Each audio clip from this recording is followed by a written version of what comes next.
ఆపలేరు. Nobody can stop this flow. Hallelujah, hallelujah. అనుభవం ఎలా ఉంటుంది? వీటిని కొన్ని మాటల్ని మనం నేర్చుకుందాం. 1 పేతురు 4వ అధ్యాయం 1 పేతురు 4వ అధ్యాయంలో నిన్న మనం చదువుకున్నాం. యేసుక్రీస్తు నామం నిమిత్తం మీరు నిందల పాలైతే మహిమా స్వరూపియగు ఆత్మ లేదా దేవుని ఆత్మ మీ మీద నిలుచుచున్నాడని కనుక మీరు ధన్యులు అని. ఆయన ఆత్మ నిలిచిచున్నదా లేదా అని మనకు రుజువు ఎలా తెలుస్తుంది అంటే, నిందల పాలవుతున్నప్పుడు మనకి రూఢీపరచబడుతుంది ఆయన ఆత్మయే నడిపిస్తుందని. ఈరోజు దాంట్లోనే భాగంగా ఇంకొన్ని విషయాలు మనం చూద్దాం. రండి, గలతీయులకు రాసిన పత్రిక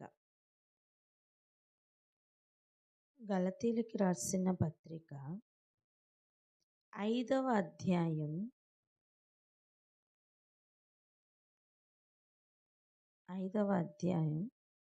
25, 26 వచనములు చదువుకుందాం. 25, 26.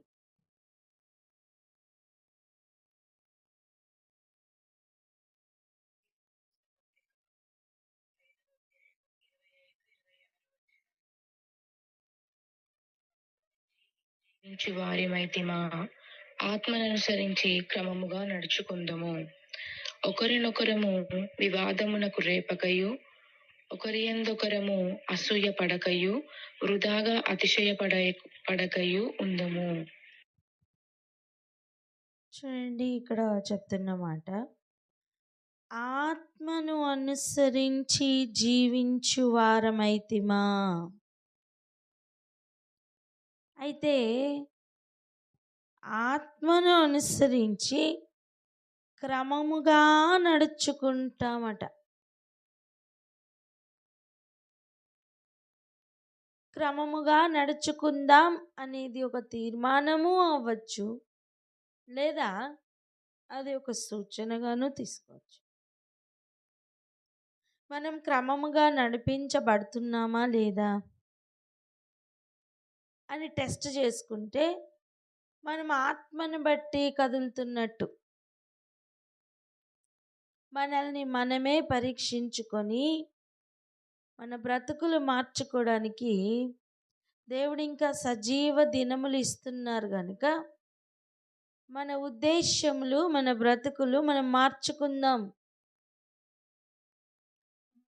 చూడండి, ఒకరినొకరు వివాదమునకు రేపద్దు. గొడవలు పెట్టుకోవడమే సులువండి. చేతకానివాడు గొడవలు పెట్టుకుంటాడు. చేతనైన వాడు ఓర్చుకుంటాడు. ఇప్పుడు ఒకరినొకరు రేపుకోవడం దేనికి? వివాదములు పెట్టుకోవడానికి, గొడవలు జగడములు పెట్టుకోవడానికి రేపుకుంటూ ఉన్నారనుకోండి. అప్పుడు మనం ఆత్మచేత నడిపించబడట్లేదు అని అర్థం. ఆత్మని అనుసరించి జీవించట్లేదు అని అర్థం. అసూయలు పడి ఒకరి పట్ల ఒకరికి ఏమి కలిగి ఉండాలి? ప్రేమ కలిగి ఉండాలి. అది కాకుండా అసూయ కనుక వచ్చిందనుకోండి, ఈ అసూయ ఇవన్నీ కూడా ప్రేమలో చచ్చిపోవాలి. చెప్పండి నా మాట. అసూయ అవన్నీ కూడా ప్రేమలో చచ్చిపోవాలి. అలా కాకుండా మ్యూట్లు తీసి చెప్పండి, ప్రేమలో ఇవన్నీ చచ్చిపోవాలని.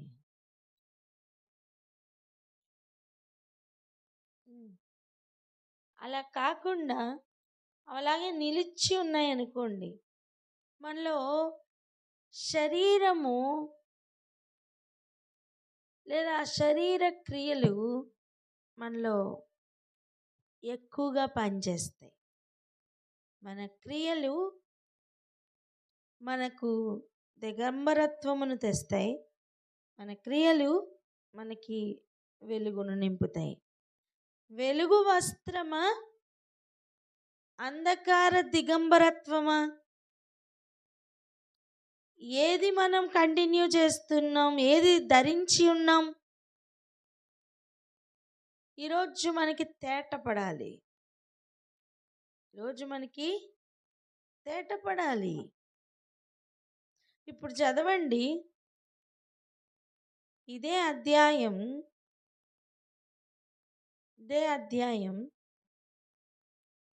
16, 17, 18 వచనాలు.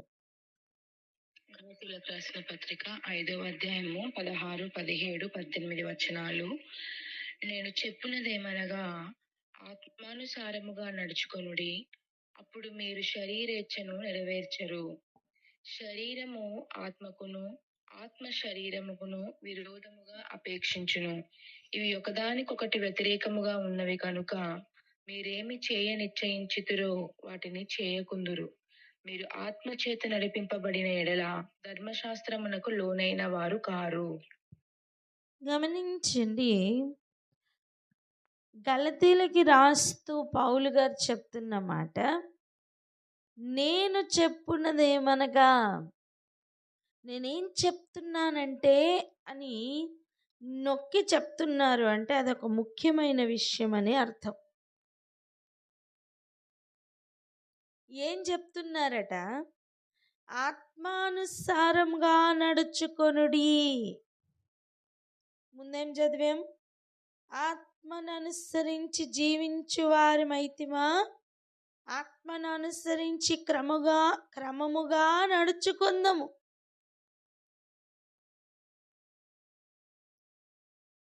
ఈ మాటలు కన్క్లూజన్ ఎందుకు ఇస్తున్నారంటే, ముందుగా చెప్పబడిన విషయం ఏంటి? ఆత్మను అనుసరించి నడుచుకొనుడి. అప్పుడు శరీరేచ్ఛను నెరవేర్చరు. శరీరాశలు లోపల పాపప్ అవుతూనే ఉంటాయి. మనం ఎప్పుడు శరీరాశ, నేత్రాశ, జీవపు డంబం అనేస్తాం.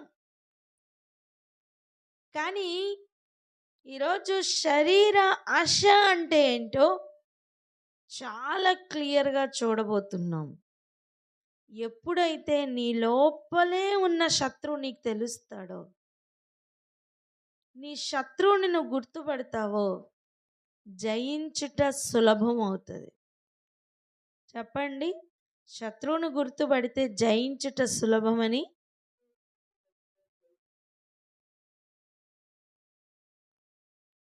హల్లెలూయా. మీరు ఆత్మని ఎందుకు అనుసరించమంటున్నారంటే, శరీరేచ్ఛ నెరవేర్చకుండా ఉండడం కొరకు. ఇప్పుడు శరీరాశ లేదా శరీరేచ్ఛ, శరీరం ఇచ్చయిస్తున్నది ఏంటి? శరీరం కోరుకుంటున్నది ఏంటి? శరీరము చిత్తముగా చెప్తున్నది ఏంటి అంటే, 19వ వచనం నుండి చూడండి. శరీర కార్యములు స్పష్టమైనవి. శరీర కార్యములు ఏంటట? అవేవనగా జారత్వం. ఫస్ట్ హిట్ లిస్ట్లో ఎవరున్నారు? జారత్వం. గడిచిన కొన్ని వారాలుగా మనం జారత్వం గురించి అప్పుడప్పుడు చదువుతూనే ఉన్నాం కదా. ఈ జారత్వము యొక్క మూలం శరీరం. అపవిత్రత, కాముకత్వము, విగ్రహారాధన, అభిచారము, ద్వేషములు, కలహములు, మత్సరములు, క్రోధములు, కక్షలు, భేదములు, విమతములు, అసూయలు, మత్తతలు, అల్లరితో కూడిన ఆట పాటలు మొదలైనవి.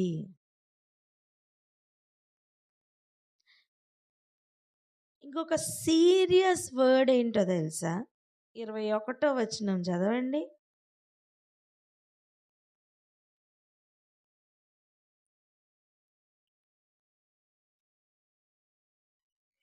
21వ వచనము, భేదములు, విమతములు, అసూయలు, మత్తతలు, అల్లరితో కూడిన ఆటపాటలు మొదలైనవి.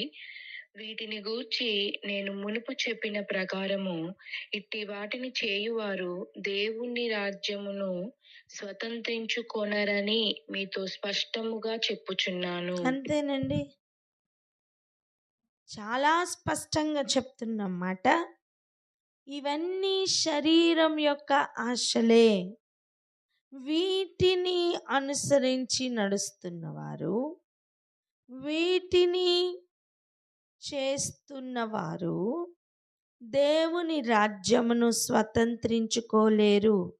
నువ్వు ఎన్ని ప్రార్థనలన్నా చేయి, నువ్వు ఎంత భక్తి జీవితం అన్నా చేయి, శరీరాశలను విడిచిపెట్టకుండా నేను పరలోక రాజ్యమును సంపాదించుకోలేమమ్మా.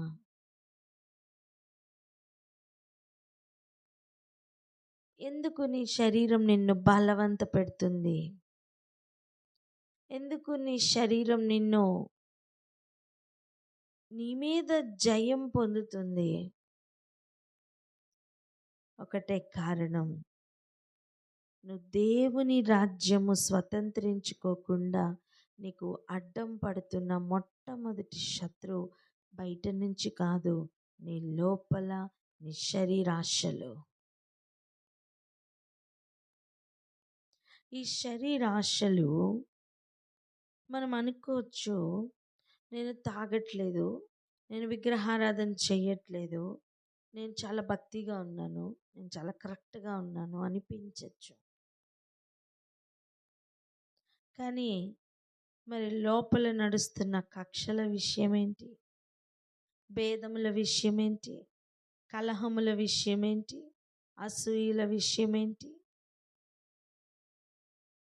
ఇవన్నీ కూడా విగ్రహారాధనతో సమానంగానే సేమ్ స్టేజ్ మీద ఉన్నాయి తెలుసా?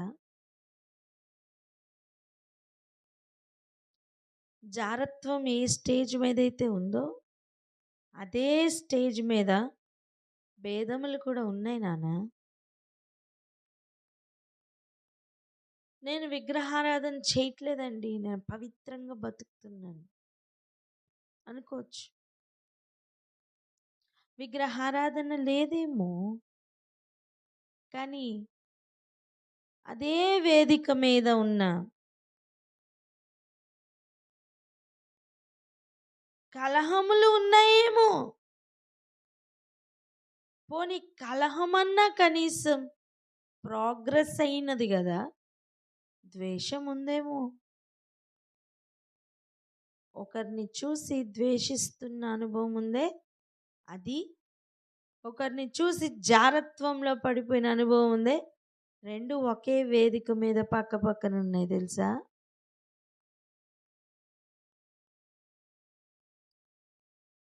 శరీర ఆశలు అనుసరించి నడవడం అంటే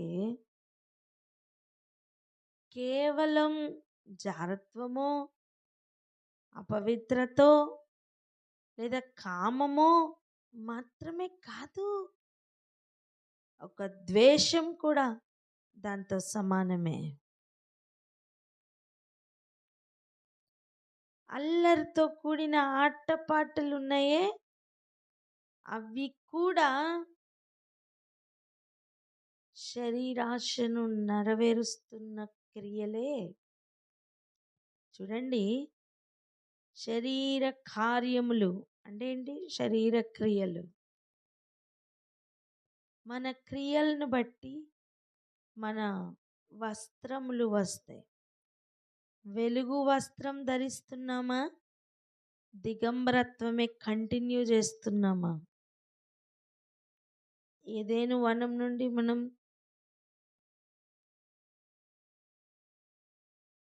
గుర్తుపట్టవలసిన విషయం ఈ దిగంబరత్వమే కదా, ఈ దిగంబరత్వమే కదా అంజూరపు ఆకులు చుట్టుకోవడానికి కారణమయ్యాయి.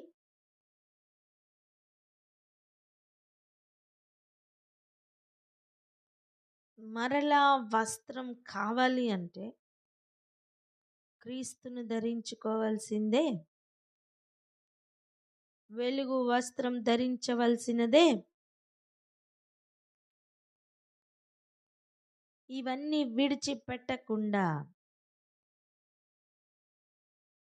ఆత్మచేత అనుసరించబడి నడవడం అసాధ్యం. ఇవన్నీ శరీరం యొక్క క్రియలు మాత్రమే. ఎందుకు వీటి చేత జయించబడాలి? మనం ఎందుకు జయించలేకపోతున్నాం? కారణం ఉంది. చదవండి 17వ వచనం. శరీరము ఆత్మకును, ఆత్మ శరీరమునకును విరోధముగా అపేక్షించును. శరీరం చెప్తుంది కలహపడు అని, ఆత్మ చెప్తుంది వద్దని. దేనికి లోబడుతున్నావు? ఈ లోపల జరుగుతున్న కాన్ఫ్లిక్ట్ ఇది బయటకు జరుగుతున్నది కాదు. నువ్వు దీన్ని ఒకదానిని సప్రెస్ చేసి ఒకదానిని బయటికి తీస్తాం, లేదా ఒకదాన్ని అనుసరించి ఇంకొకదాన్ని విసర్జిస్తాం ఖచ్చితంగా. ఎందుకంటే రెండు ఆపోజిట్లోనే చెప్తూ ఉంటాయి నాన్న. ఇది బయట జరుగుతున్నది కాదు, లోపల జరుగుతున్న యుద్ధము. దీన్ని మనమే జయించాలి. నువ్వు ఆత్మని అనుసరించి నడిచావా, నువ్వు ప్రేమించుట సాధ్యం. కలహానికి కారణమైన ఎన్ని కారణాలు వచ్చినా నీలో ఉన్న ప్రేమ వాటినన్నిటినీ కూడా పక్కకు తోసి పడేస్తుంది అంతే. అపవాదములు వేస్తున్న అపవాది యేసయ్య దగ్గరికి వెళ్ళి అపవాదములు మోపుతుంటే ఆయన మన పాపములను కుడికి ఎడమకి ఉన్నంత దూరంగా తోసేలేదా?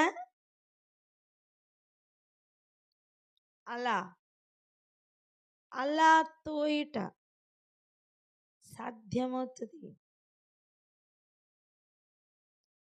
శరీరం ఆత్మకు విరోధంగానే అపేక్షిస్తుంది.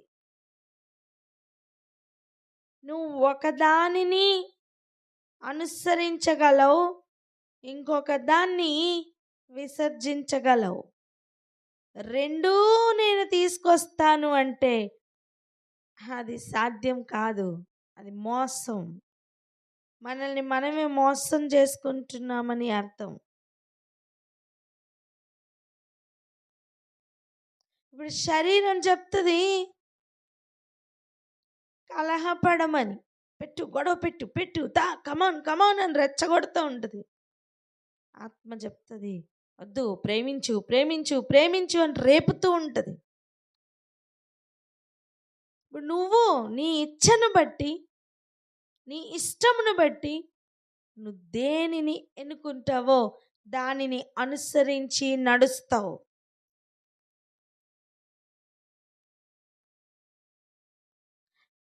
వాక్యం ఇస్తున్న హెచ్చరిక, వాక్యం ఇస్తున్న హెచ్చరిక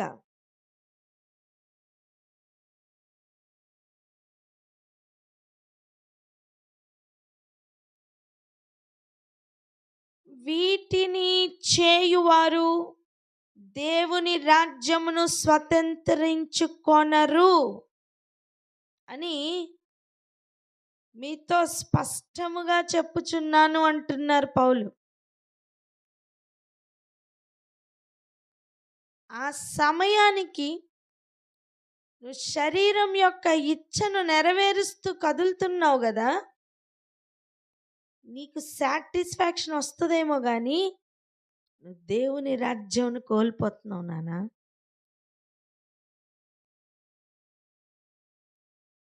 నువ్వు దేవుని రాజ్యాన్ని స్వతంత్రించుకోలేవు అంతే. నీ ప్రయాస మొత్తం ఎందుకు వ్యర్థం చేసుకుంటావు?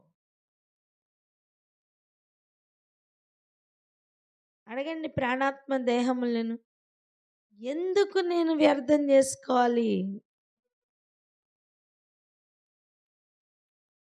నాకు ఇచ్చిన ఆధిక్యత, నాకు ఇచ్చిన సమయం నేను ఎందుకు పోగొట్టుకోవాలి అనండి. సమయం నేనెందుకు వ్యర్థం చేసుకోవాలి? అందుకే చెప్తున్న మాట చూడండి, ఆత్మని అనుసరించి జీవిద్దాం. ఆత్మని అనుసరించి క్రమముగా నడుచుకుందాం. అంటే అర్థం, శరీరంను అనుసరించి నడిస్తే అక్రమమే కదా, అంతే కదా.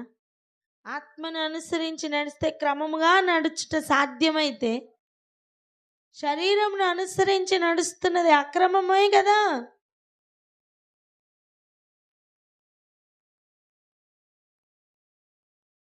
చివరిగా ఇస్తున్న కన్క్లూజన్ పాయింట్ ఏంటి? ఒకరికి ఒకరం వివాదమును రేపద్దు. ఇప్పుడు చెప్పండి, శరీరంను అనుసరిస్తే వివాదములు పుడతాయా? ఆత్మను అనుసరిస్తే వివాదములు పుడతాయా? అది దాని ఫలం ఏంటి? పరలోక రాజ్యం మిస్ అయిపోతుంది నాన్న.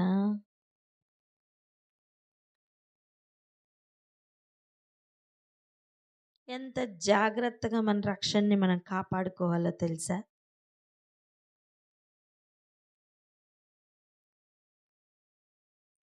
ఒకరి యందు ఒకరు అసూయ పడక, వృధాగా అతిశయపడకయు ఉందము.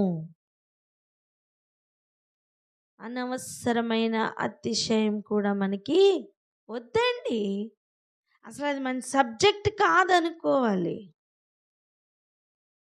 ఇది లోపల నుండి ఒక యుద్ధమే.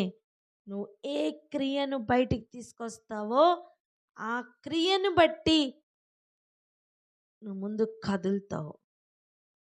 ఆ క్రియను బట్టే ఆత్మ అయిన వాడు నడిపిస్తున్నారా లేదా అని తేటపడుతుంది. ఈ మాట ఇలా చెప్పండి, శరీరానుసార్లు పరలోక రాజ్యం స్వతంత్రించుకోలేకపోతే మరి ఆత్మానుసార్లు ఖచ్చితంగా స్వతంత్రించుకుంటారు. ఆమేన్. ఇక్కడ ఆగి ఒకసారి ప్రార్థన చేద్దాం. ఎవరైనా ప్రార్థన అందుకోండి.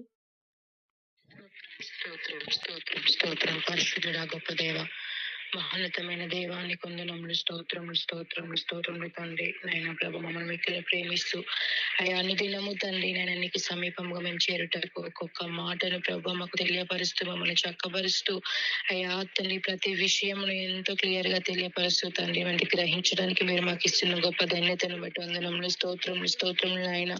ఆయన విడుదలమైన మేము తండ్రి నాయన ప్రభు ఎక్కడను ప్రభు తండ్రి నాయన యేసయ్య అయా తండ్రి పడిపోకుండా ప్రభు తండ్రి నాయన యేసయ్య ఇదిగో ప్రభు శరీరమును గురించి ఆత్మను గురించి మాకు ఎంతో తెలియపరుస్తూ అయా మేము ఎట్టి వారమై ఉన్నామో తండ్రి నాయన సరి చేసుకోవడానికి ప్రభు విడుదలమైన మేము ఆత్మానుసారులుగా మాత్రమే ఉండడానికి తండ్రి నేను శరీరములో విసర్జించవలసిన ప్రతి ఒక్క విషయాన్ని మాకు తెలియపరుస్తూ తండ్రి విసర్జించుటకు ప్రభు కృపను చూపుతున్నందుకు వందనములు స్తోత్రములు. అవునయ్యా తండ్రి వివాదమునకు కారణమయ్యే వారముగా కాకుండా తండ్రి అసూయ పడే వారముగా కాకుండా అయా తండ్రి ఇదిగో శరీర లక్షణములు ఇవి అని మాలో ఉండకూడదు ఉండదు అని తండ్రి, ఆత్మానుసారములుగా ఉంటే తండ్రి నాయన ప్రభు తండ్రి నీ రాజ్యమును మేము స్వతంత్రించుకునే వారములాగా ఉంటామని ఎంతో స్పష్టముగా మీరు చెబుతున్న ప్రతి వాక్కును బట్టి మీకు వందనములు స్తోత్రములు నాయన. అవునయ్యా, విని మాత్రము తండ్రి నన్ను విడిచే వారము కాదు, కానీ విని అయ్యా ఒక్కొక్క వాక్యములోని ప్రభు తండ్రి మర్మములను తండ్రి మేము గ్రహించడానికి మీరు ఇస్తున్న కృపను బట్టి వందనములు అయ్యా. అవును తండ్రి, విన్నటువంటి మేము గ్రహిస్తూ తండ్రి అయ్యా ఆత్మానుసారములుగా తండ్రి నేను ప్రవర్తిస్తూ అయ్యా మీరు ఇచ్చే రాజ్యమునకు తండ్రి నేను ప్రభు తండ్రి మేము అర్హులుగా ఉండడానికి ప్రభు మీరు తెలియపరుస్తున్న ప్రతి విషయాన్ని తండ్రి మేము స్వతంత్రించుకునే వారములాగా అయ్యా తగిన ప్రవర్తన కలిగిన ఈ బిడ్డలుగా మేము ఉండడానికి ప్రభు మీరే మాకు సహాయం దయచేసి అయ్యా మీ నామాన్ని మాత్రమే మహిమపరచుకోనమని, సమస్త మహిమ ఘనత ప్రభావాలు కేవలం మీరు మాత్రమే పొందుకోనమని నజరేయుడైన యేసుక్రీస్తు నామములో అడిగి వేడుకుంటున్నాం ప్రియ పరలోకపు తండ్రి. ఆమేన్. చివరిగా ఒక్క మాట చదువుదాం రండి. గలతీయులకు రాసిన పత్రిక 4వ అధ్యాయం 28, 29 వచనాలు చదువుదాం.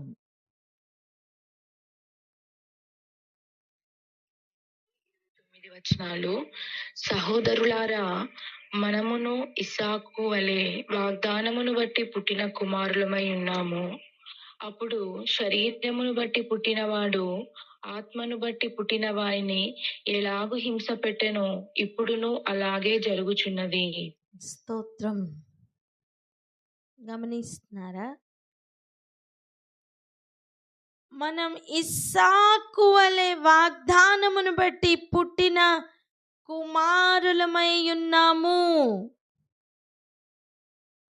వాగ్దానమును బట్టి పుట్టినవాడు ఆత్మను బట్టి పుట్టినవాడు. శరీరమును బట్టి పుట్టినవాడు అప్పుడు కూడా ఆత్మను బట్టి పుట్టిన వానిని హింస పెట్టాడు.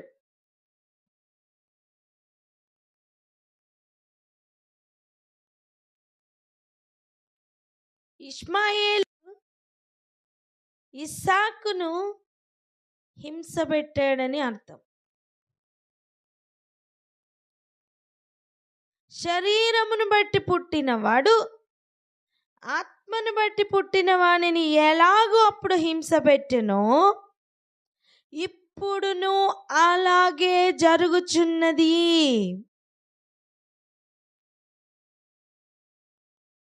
నిన్నటి దినాన్ని మనం ఏం నేర్చుకున్నాం? నువ్వు ఎలా శ్రమ పడాలి అని నేర్చుకున్నాం. శ్రమ ఎందుకు పడాలో నేర్చుకున్నాం. ఈరోజు వాటికి కూడా కారణాలను నేర్చుకుంటున్నాం. అంటే లోతుగా వెళ్తున్నామని అర్థం.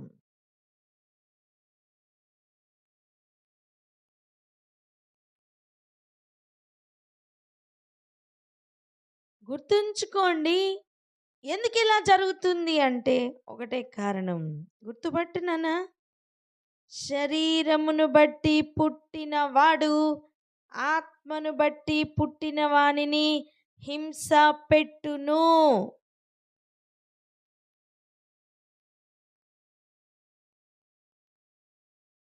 ఆత్మను బట్టి పుట్టినవాడు శరీరమును బట్టి పుట్టిన వానిని హింస పెట్టడు.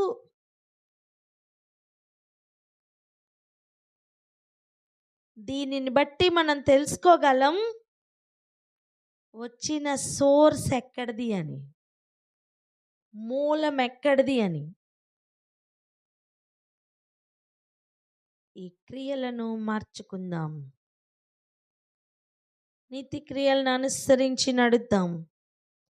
పెళ్లి కుమార్తె సంఘం తనను తాను సిద్ధపరచుకొనవలసిన సమయం ఇది. జ్ఞానం కలిగి కదులుదాం. మూర్ఖతను విడిచిపెడదాం. ఎవరికండి నష్టం? పరలోక రాజ్యం కొరకు గనక పరిగెడుతుంటే బ్రతుకు మార్చుకుందాం. లేదు అంటే అలాగే కంటిన్యూ. ప్రార్థన చేసుకుందాం అక్క.